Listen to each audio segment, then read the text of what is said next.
The 2024 NBA season is done. The NBA draft, that's over with.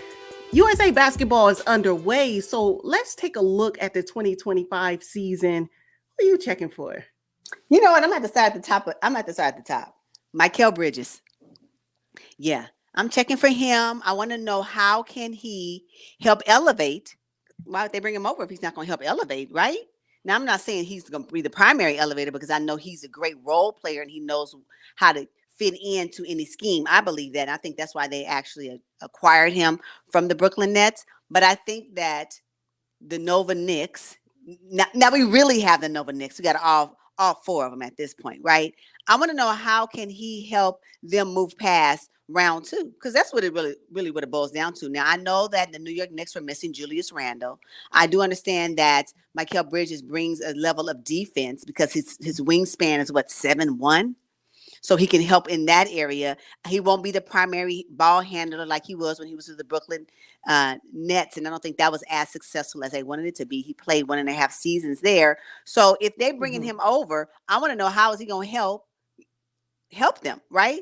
I mean, I know they're going to be missing Hardenstein because they shipped him off to OKC, but that's fine. I'm happy about OKC getting them. But I want to know, what can Michael Bridges actually add? How will he add more value to what the New York Knicks have, which would then propel them to actually, in my opinion, they should be the Eastern Conference, in the Eastern Conference for 2025. Yeah, they have to be. Eastern Conference what? Finals? Yes, Eastern Conference Finals. They should be playing in the Eastern Conference Finals. They made it to round two, if everybody wasn't injured. And he plays 82 games, so he's durable, if nothing else, right? So I just think that there is an opportunity for the Knicks bringing over Michael Bridges should be enough for them to now, with Julius Randle coming back, although I'm not checking for Julius Randle, I'm checking for Michael Bridges, we should be able to see something else, right? So we'll see how it works.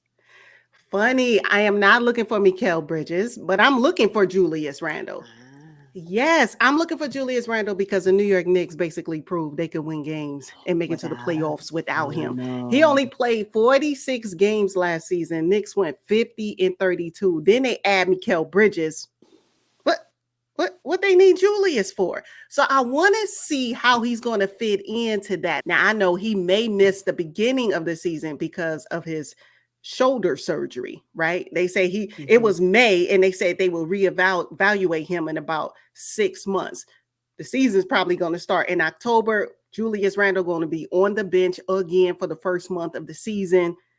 What does that look like for them? Because they're going to be winning games without him. So then front office might say, we just signed OG. We got Mikal Bridges. We got the Nova boys. Jalen Brunson's balling. What we need Julius Randle for? He may become disposable. So I want to see what kind of attitude he has on the bench for that first month. And then once they start to play him, how will he fit in? Because you got to feed Julius Randle the ball in order to keep him happy and healthy, it seems like. So I just want to see if he's going to check out mentally. Good point. We'll see. Well, at the end of the day, it's clearly we both checking for the New York Knicks. Yes. In one way or the other, right? Well, yeah, most definitely. Another person from the West, I'm going to move on, that I'm checking for is actually Ja Morant. I'm checking for Ja. Welcome back. Come on back.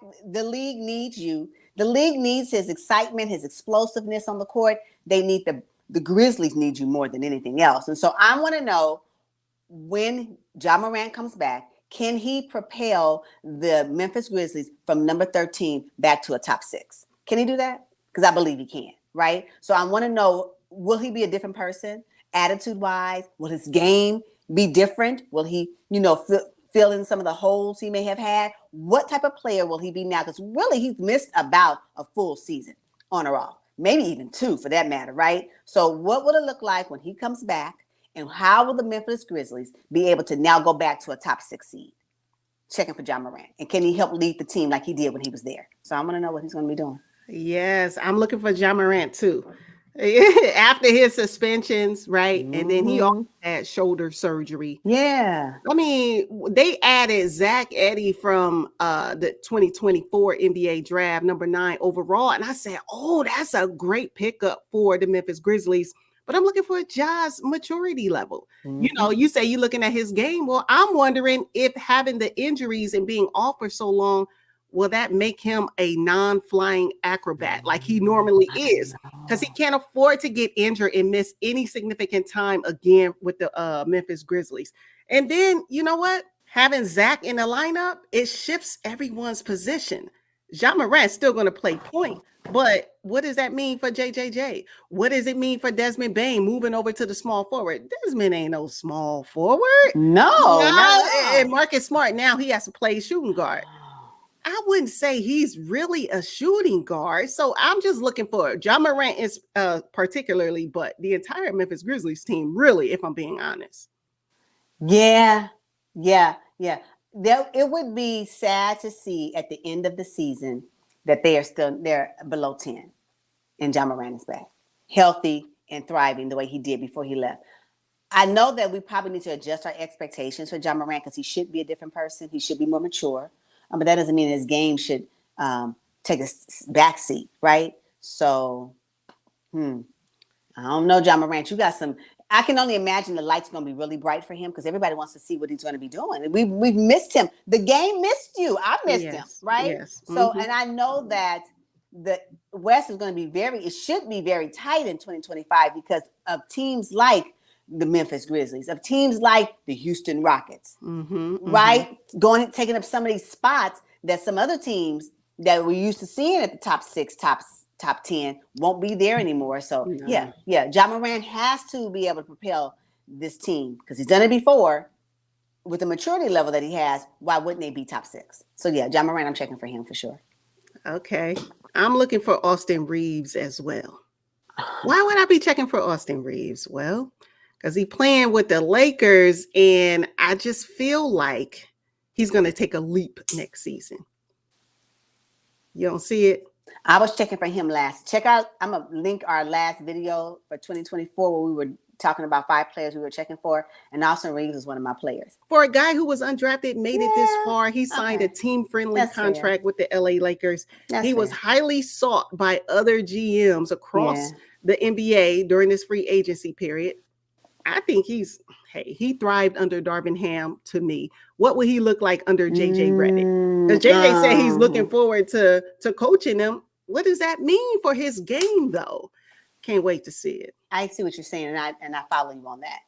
However, I wonder what the dynamics will look like now with the Lakers now that Bronny's on the team. Something about it is giving me everybody else gonna take the back seat. So we'll see. To your point, how will he thrive? Yeah. Okay. I'm gonna stay with the West. I'm checking for Anthony Edwards. I'm checking for Anthony Edwards again. I want to know if he can help again lead the team, the Timberwolves, to again maintain the top 6 seed. But more so, did he change or enhance his game over this offseason where he is now more decisive during closeouts? Because that was one of the biggest issues that they faced in the postseason, where especially when they were playing against the Mavs, his decision making at the end of the games, down the stretch. One comment he made that he held the ball too long. Will he be more decisive? Will he have the energy to be able to stand these long periods, especially once the postseason hits? I'm talking about postseason at this point, right? Can they make it back to the postseason? And has Anthony Edwards enhanced his game enough where now he's a better decision maker down the stretch? I'm going to be checking for him. I think that's one of the things that the Minnesota Timberwolves need from him in order for him to go to his next level. Now he has experience of what the playoffs look like. He was able to go through 2 rounds of that, and that was huge. You cannot celebrate when you're able to knock down the champions. That you can't do that because it ain't over. It's not over, right? And so I believe that now with that experience, with identifying some of the holes he has in his game, he was able to close those holes. I hope so, because if he can, then that's going to be what the next level is for him and the Minnesota Timberwolves. So I'm checking for Anthony Edwards. Did he change and improve some of the areas that he needed to fix? Okay, and he's participating in USA basketball around all those veterans, I and know. So I think we'll see a more decisive Anthony Edwards next. Yes. Okay, so my last person is Jason Tatum. Why am I checking for Jason Tatum? An NBA champion, signed the richest contract in NBA history. who he's also playing for USA basketball, has a great potential to win the gold medal. But I'm checking for him because he watched Jaylen Brown win the Eastern Conference Finals MVP and the NBA Finals MVP. How will Jason show up next season? Because you can't allow that. You can't allow that, Jason Tatum. You know, he's the face of their franchise. Whether we like it or not, whether he's vocal or not, whether he's clutch or not, he's the face of their franchise. So for me, he has to have an awesome 25 season, and he has to win. And you know they're going to the playoffs, so and they could be in the Eastern Conference Finals, potentially NBA Finals. He has to win one of those awards because Jaylen Brown ain't letting up. No, he's not. No, Jaylen Brown got that dog. I can say that Jason Tatum does not. That type of dog, you know. Jaylen Brown has that. So yeah, okay, Jason Tatum is a good check for. I can see that. And now they're running it back anyway. They're running it back. So if Boston, okay, we'll see how. So your expectation of Jason Tatum is that he should, if they go to the Eastern Conference and they win the Eastern Conference, he should be the Finals MVP. Eastern Conference Finals MVP. He has to be. He has to be in that discussion. And for me, last season, he wasn't even in the discussion. It was slam dunk Jaylen Brown's award to win. You know? Absolutely. I totally agree. Interesting. I have one more person I'm checking for. I am checking for Isaiah Hartenstein, however you say his name. I'm checking for him with OKC. I realize that OKC made that move, and I'm sorry, New York Knicks, that you had to give up Isaiah.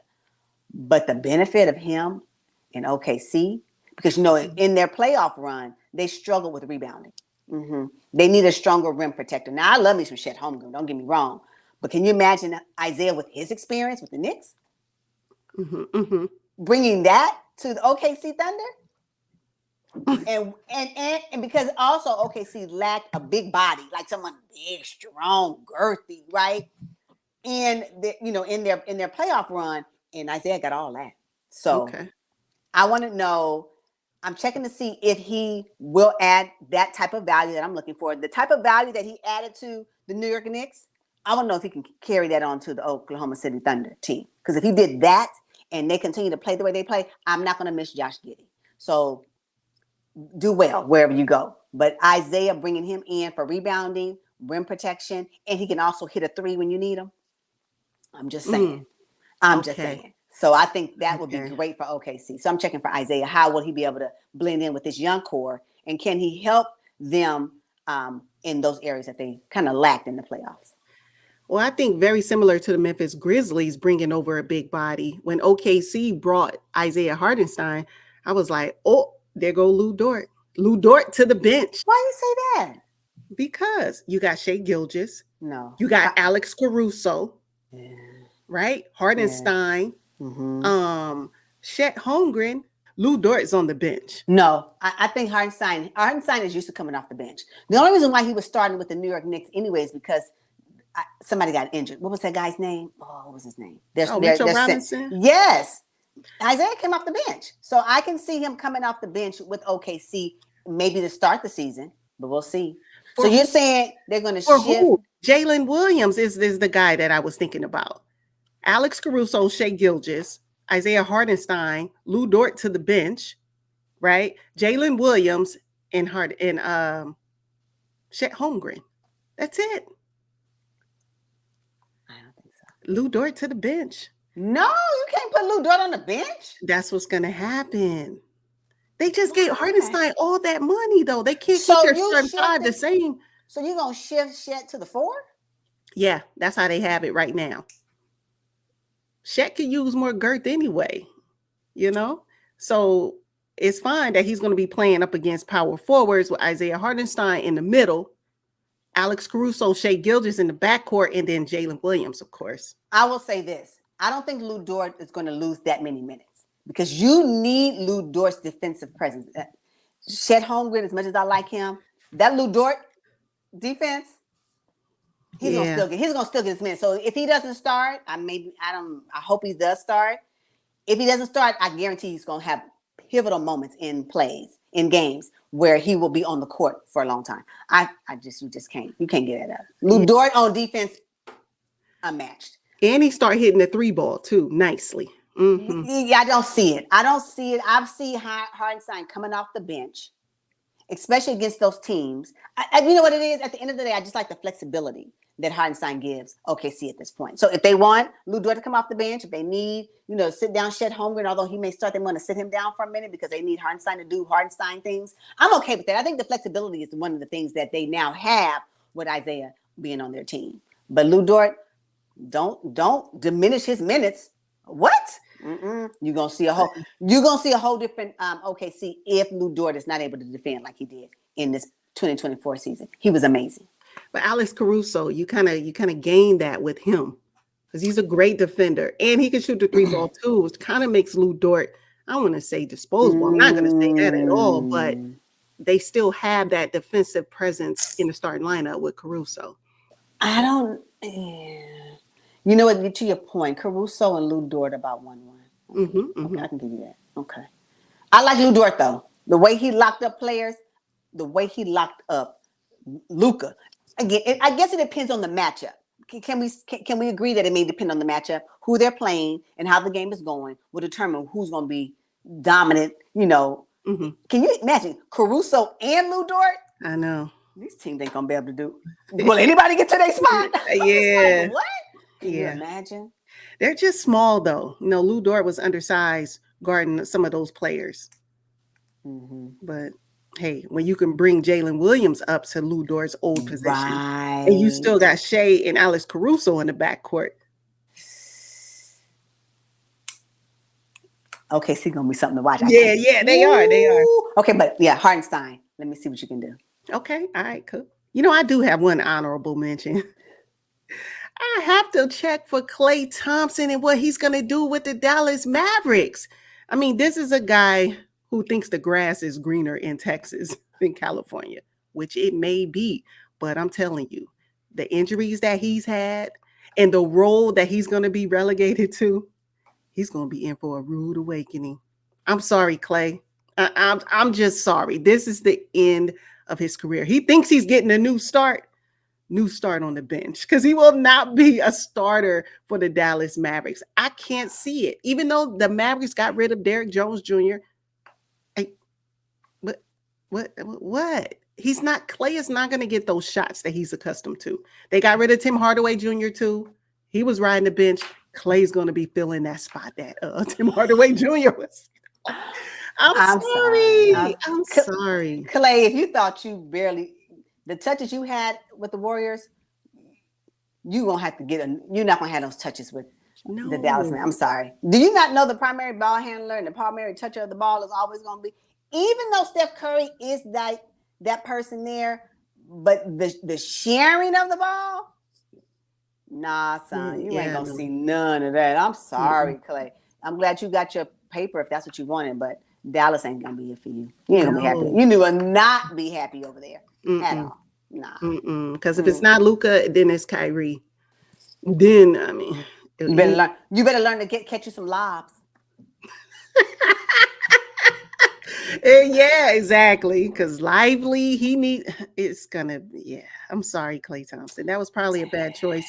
And he wanted a fresh start out of California. Nothing wrong with that. But I don't know that this was the right team for him.